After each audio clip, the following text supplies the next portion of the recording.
Tahukah anda, televisyen yang kita tengok hari ini sebenarnya dicipta hasil gabungan idea beberapa orang genius. Pada awal tahun 1900-an, manusia mula mencari cara untuk menghantar gambar bergerak melalui gelombang elektrik. Ramai saintis cuba menciptanya, tetapi seorang lelaki dari Scotland menjadi orang pertama yang berjaya menunjukkan televisyen kepada dunia. Nama beliau ialah John Logie Baird. Beliau dilahirkan di Scotland pada tahun 1888. Sejak kecil, Baird sangat minat dengan elektrik dan mesin ciptaan pelik. Walaupun sering sakit dan hidup tidak begitu mewah, beliau tetap obses untuk mencipta alat yang boleh menghantar gambar dari jauh.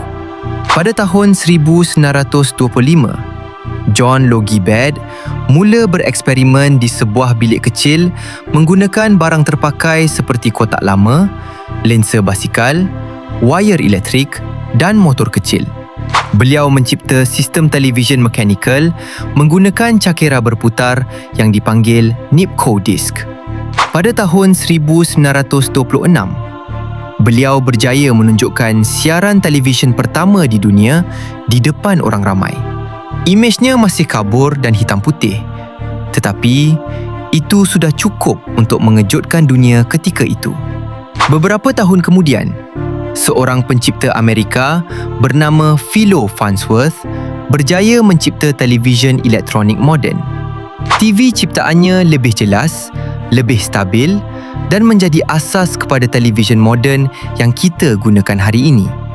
Daripada kotak buruk dan wayar lama, akhirnya lahirlah teknologi yang mengubah dunia hiburan selama-lamanya. Kalau anda suka fakta ringkas macam ni, boleh follow untuk lebih banyak ilmu.